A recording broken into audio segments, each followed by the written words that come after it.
Hey, what is going on everybody, and welcome to Fantasia. For today, we're going to be jumping into another session of Epic 7 out today. Got some more summoning for you guys. And what better way to start things off than with a direct jump into the temples here. Dragon Bride Senya, right? We're under 200 summons until we hit Pity. Because I think it was left over from when I summoned from a Politis, I think. She was the last unit, I think, that I actually didn't have to pity, which was kind of cool. But yeah, we pitied pretty much every other like Covenant summon limited banner type unit that's been coming out in the past several months. Hopefully we don't get shafted in these summons here. I actually didn't even look at what's in the pool, we just jumped right in. Magaraha's Tome is actually decent. Alright, let's take a look at what else is in this pool here. It looks like Tyria's on right up here. Oh, Flan, that's kind of... Bastion of Pollution. Now, that's a good artifact to have. And everything else, I don't necessarily care about. If you want to wait till next week... Actually, I don't think I'd recommend you wait till next week. This week has better stuff on right up here. Flan imprints can go into Pirate Captain Flan if you don't use regular Flan for cleaving, which is kind of cool. And wow, we got shafted with this one. Yeah, Bastion of Perlucia, very solid artifact. I'm currently running it on my Arwell, and I have another copy, a spare copy at plus 15 on my Christie, so both of whom utilize it pretty decently. Oh my god, another! Whoa, hang on. We can't be having this, okay? So, ML Senya looks to be quite insane. I'm very excited to use her in a standard team. She looks very much suited for that kind of combat here. I've seen people actually have some insane like 40 KHP builds. What? Hey, guys, is that 3 multi-pulls in a row with just 3 stars? What an absolute scam. Is it because I actually saved... I worked hard to save up this pity, right? I skipped the, what's his face? Sid. I skipped Sid for this. Alright, we got a 5... Oh, watch. We probably got 50-50'd here, and we got the RGB 5-star instead. I think I read that... It wasn't even actually 50-50. I think there's a... Oh, wait, no. I think on Mystics it is 50-50. I think for artifacts, normally, in like a raid-up banner, it's not even 50-50. It's a below a 50% chance to get the off-banner artifact. So you do have a better chance of getting the on-banner one. Oh, shoot. Okay, it is going to be Flan. Alright, look, I've summoned so many of her that we get Covenant coins from her. So, yeah, that's not terrible. Pirate Captain Flan, I don't think is SSS, so I will imprint her. Some of you guys actually did mention, like, you want to see me imprint these characters, but... I typically do that off the recording because I have to clear out some inventory space. My hero space is maxed on purpose so that everything goes into my overflow storage. So if you do friendship summons or something like that before you summon, you just max out your inventory to the point where you can't summon anymore. Or sorry, where you don't have any more space in your hero inventory. I'll show you guys after these summons here. Okay, double 4-star, not bad. Still not making up for the rates of terrible 3-star pulls earlier. But yeah, you go to your storage right here. See 99 plus right here at the bottom. If I click it, it will lag and it'll show you that there's a bunch of units that I pull and it's all in storage, 3-4 stars, all that stuff included. You can see it's better to stockpile them in there for whenever you need them. So I highly recommend you max out your inventory, and we're gonna get a Crescent Moon Rin. So that's cool. Alright, I think we just do a little skipperoo. There you go, a little thief action, ML Rin. Pretty cool, I love ML Rin. I actually had her built, but I never really used her. She wasn't fast enough. She's one of the highest base speeds in the game, she's insane. But, yeah, I just don't have the gear to go around, unfortunately. Alright, we got another 4-star action. I don't think I saw a spark earlier. So Moonlight Dreamblade. Okay. I mean, as long as we're getting 4-star artifacts, I'm very much okay with this. Because again, I do want Powders of Knowledge. Okay, now we're talking 3 4-stars in a multi-pull. This is starting to make up a little bit for the stuff we missed out on in our first few pulls. We're about halfway through to Pity with this summon here. Ooh, another 4-star, but not what we're looking for. We want that purple spark, guys. We want to try to not hit Pity. That would be ideal because I want to save Mystics. I skipped out on the Wanderer Sid, Wanderer Prince Sid. Oh no, we got another ML Rin. Oh, that's not good.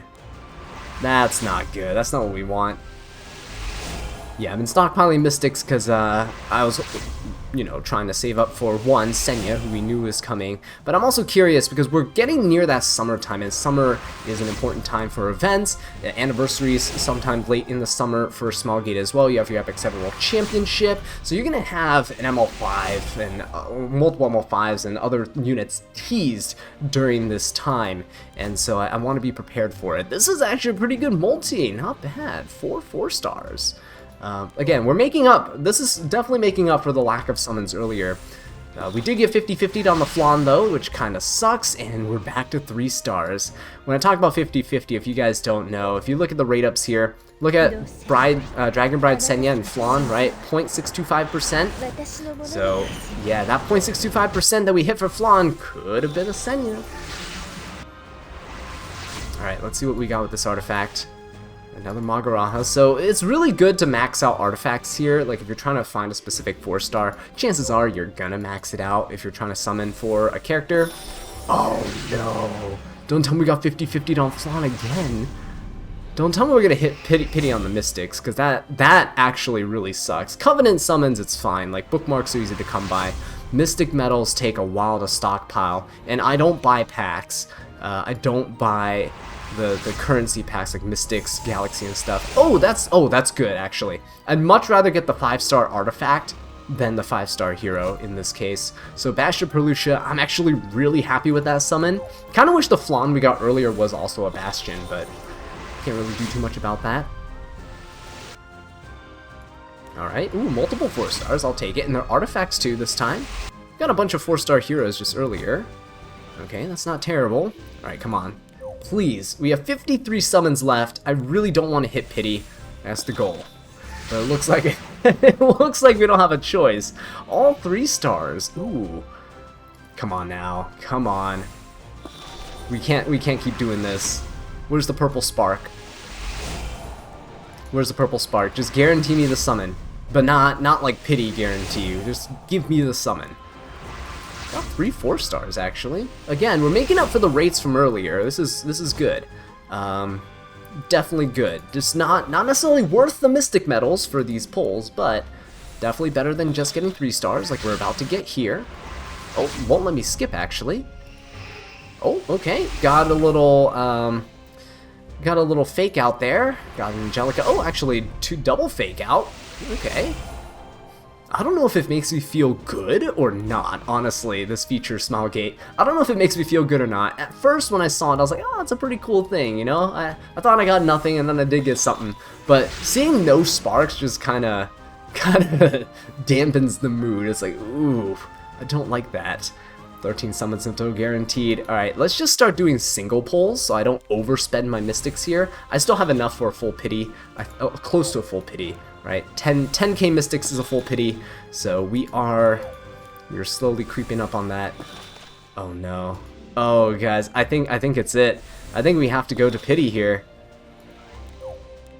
So, 200 summon gang? Anyone else have to pity in the comments here? I know pity carries over, right, from banner to banner, so some of you guys might actually have been close to the pity when you started summoning. Unfortunately, mine reset from when I pulled the Politis, ML Politis, so... Oh no, this is terrible. Wow, this is really bad. Okay, at this point, I might as well just go straight to pity, right? Like, if they give me Senya now, it's just a slap in the face. Okay, a bunch of 3 stars. Alright, so, trying to make good use of my resources. I don't want to overspend my Mystics, but I wonder if I'm going to one-tap Senya here. Whoa! I can't believe it's a purple spark! There you have it, guys. Dragon Bride Senya. We're getting scammed out of our Mystics. This better be worth it. Very, very nice. Okay, her design is pretty cool. I kind of like it. It's a pretty neat design, right? I don't think we had another bridal type character before. I know things like Fire Emblem Heroes have had themes like that in the past, but cool to see.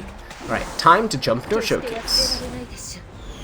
Alright guys, so let's go ahead and jump into the first showcase video here with our Dragon Bride Senya leading the charge. This is my current build. I didn't max her S1 Molas. We're going to test her out and see if she needs it. I don't know how much damage she does with her S1, but here's my current build. I had a spare Senya, so I did throw her in here for a little bit of an imprint concentration. But yeah, 1600 defense and 38,000 HP. I actually had a build that could go up to like 180 speed. It did require me to strip a couple of units of like a single piece each, like Lia's ring and Ed's weapon, and I didn't really feel like doing that, so we were about 10 speed lower, but it's fine. I could also mod this effect res here for some speed, but wanted to just give her build a shot first, see if I like it. If not, I'll tweak around some pieces on some other units, and then we'll make a faster version work if we need to. Don't feel like we need effectiveness or effect resistance because her kit really doesn't have any debuffs, right? She buffs speed, she cleanses herself. Actually, Oath of Protection protects her from debuffs later on anyway, and her S3 really just does damage and CR pushes. So you don't need effectiveness, and the effect res, it should be fine because she'll cleanse herself and be A-okay. So I have her on Aureus. I think she's going to be a very strong Aureus tank or mitigation tank, right? You can have her on like maybe protection set. I know people are running her on Bastion or Pelucia. The artifact that's actually with her on Raid Up in the Mystics, yeah, so there's a lot of different things that could be going on here. Actually, I'm just gonna give Ocean Breeze Luluka's HP imprint to everyone too. Why not? Let's beef up. Let's just beef up our Senya. Let's go all out here. And yeah, I know people are running Bastion Pelucia. Some people are running Adamant Shield. Some people are running Holy Sacrifice. I really don't know at this point what is good. I know a lot of people are actually trying like a 3F kind of build. As a standard player, I do like to just go for a bit more of a defensive play in most cases, and having Aureus or Adamant or anything like that actually does make your units a bit more, I guess, versatile is the right word. Not viable, but versatile, right? So here we go, we're going to be proccing our Senya. Look at that giant barrier we gave to our Shaltir. There's a reason I brought Shaltir here. She has the highest attack out of everyone. So Celine, if she is on the highest attack artifact on the other side, she will be hitting the Shaltir. So that is good for us. And yeah, look at that bulky barrier. It's insane. Alright, so there's a defense, or sorry, there's a immunity on the Ravi, so we really can't go on to her. Let's go on to the Sea Lilius here. I brought Karina as like another kind of damage dealer. She has an ice unit, so she will be soaking up the damage from Celine, which is kind of nice. Look at that, just no damage at all, right? Absolutely none. We could go for an S3 on the Ravi. I can't go on the Celine. Normally if you go for the S3, you can strip that evasion. But I can't do that here. Just go for an S3 and we strip. Even without an attack buff, Shaltir should be okay. Just do a bit of damage. I know, no attack buff, so it's not going to be a ton, but it's perfectly fine. Nonetheless, okay, so we do have her Oath of Protection, or Oath of Punishment, sorry, not Protection. I said Protection because it protects her from harmful debuffs, right? No, Oath of Punishment. Now, this S3 actually goes ahead and increases combat readiness of herself and the person in the back line by 30%. Pretty cool. She penetrates their defense and she can't crit, so that's why you don't need to build crit or crit damage on her. The damage dealt is proportional to her health, and so because we have Oath of Punishment, we actually attack everyone's an AoE. Let's see how much damage this does, right? You do deal 2,500 fixed damage, which is great. Let's see here. Oh, whoa! Wait a minute, the damage on the Fire Ravi was actually pretty good. Oh, I was not expected to do this much damage. Hang on, we gotta revisit this in a later fight. Alright guys, so hear me out here, right? We're going to be using Senya to protect the Bagcat Armin that's currently in our backline. And Bagcat Armin, when she is attacked, she'll give the frontline character a crit damage buff, and she'll let them counterattack too. So we're going to put Fire Ravi in the front line and see what damage she can do to the opponent. I'm also running Albedo in the back because her passive is like an Adamant Shield, but a bit better. So with Senya on Aureus and our Albedo on Adamant Shield, I'm wondering how much damage we can mitigate, and if the barrier and all this protection stuff, this mitigation, is actually going to make for a decent team. Pretty fun team, I would say.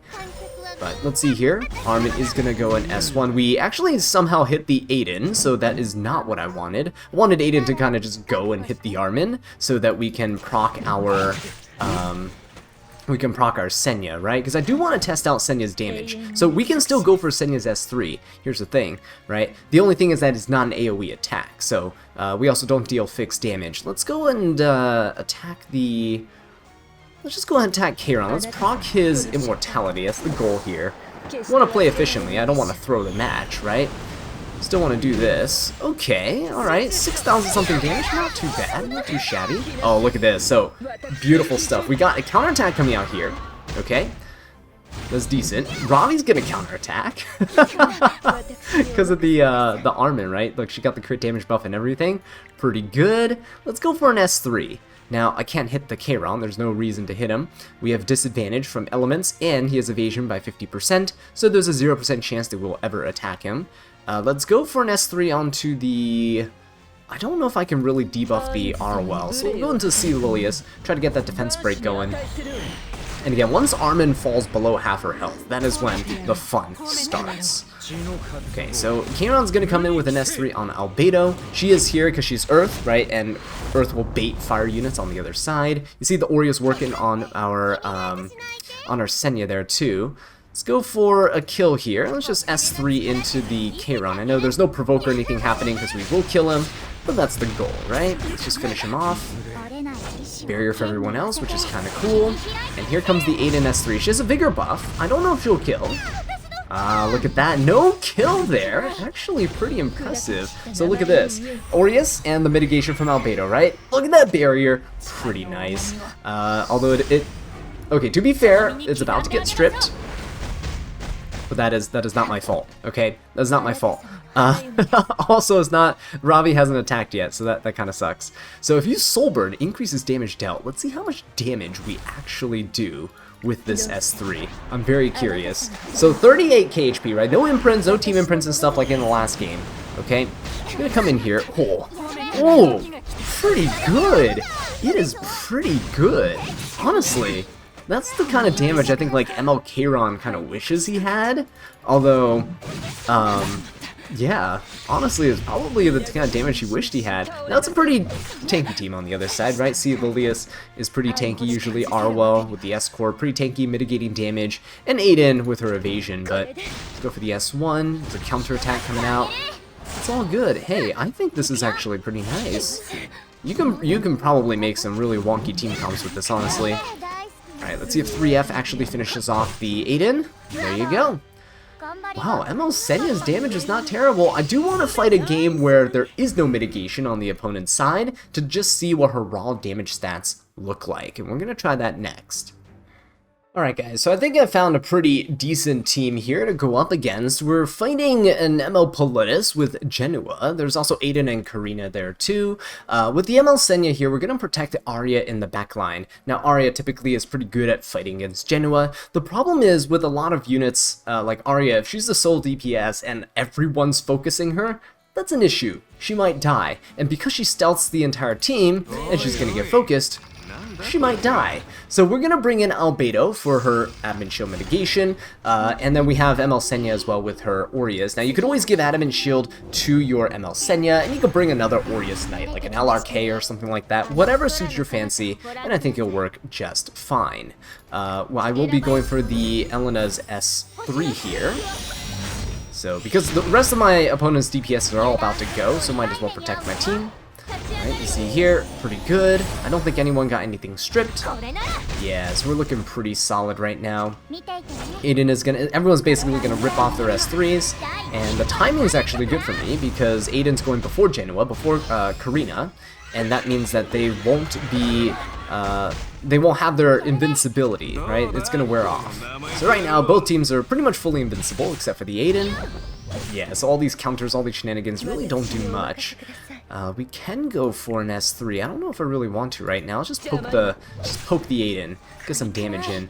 Now, what I really want to test here is the damage on my Senya. We are going to have to wait a little bit because my team is relatively slow. So we'll see here. Okay, a little counterattack of the Aiden. Punishment. Very good. So Karina's popping off here. But so will my Senya. Let's go for... we penetrate defense, so you know what? Let's go straight for the Karina and see how much damage we do. There's no mitigation on the team. She does have a barrier, so we won't get true damage numbers, but hey, that's not terrible, right? Not at all. Alright, let's put up the S3 now. We do have our, we still have a resist buff on our Arya, which is kind of good. And now everyone's damage is just going to be coming in. Now Arya does actually keep herself quite healthy. The issue here is that the opponent's ML Politis actually cuts my Arya's focus gain in half. So you see here, she's not going to be able to S2. So if we get hit for enough damage... Oh, almost took us below half here.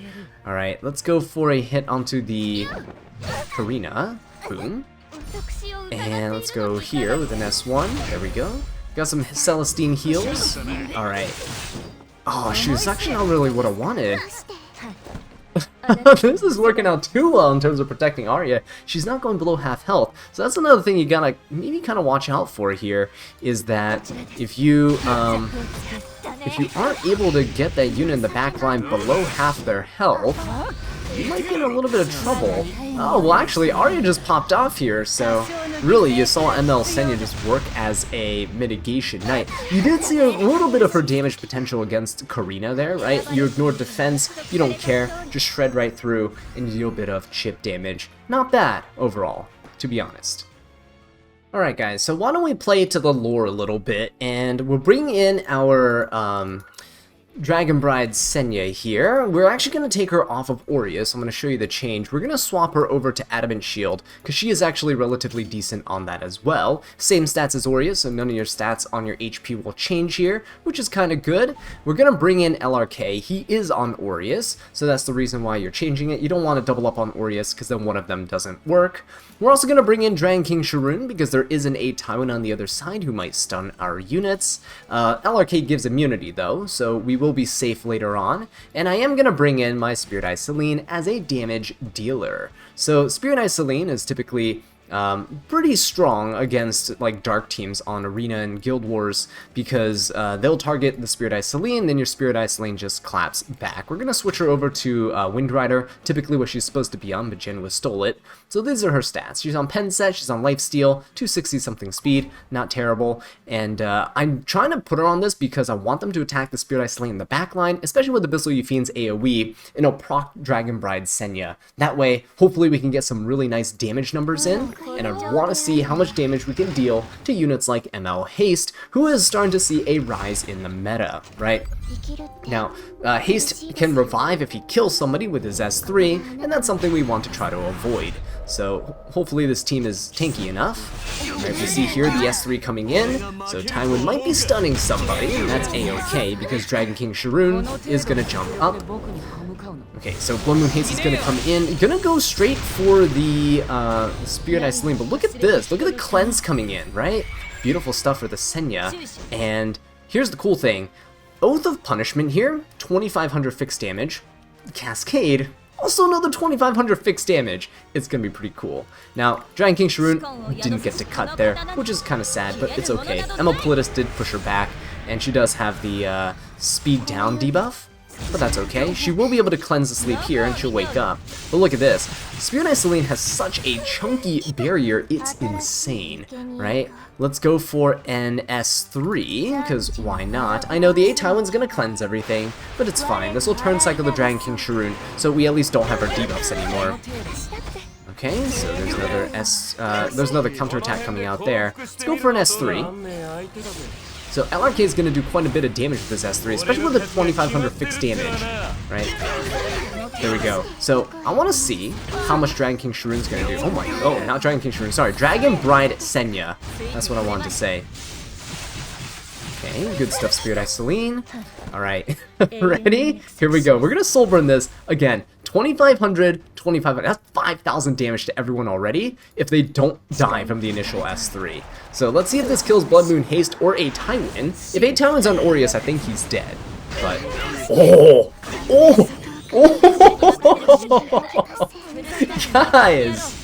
guys, she's insane. I love that. Holy. Okay then. So the dual attack too! She did not want us to die there. To be fair, if Abyssal Euphine did cleanse herself in S3'd, Spirit Eye Selene would have countered and probably just finished her off. But yeah, how about that, guys? How about that? Let's do another match and then wrap up this video.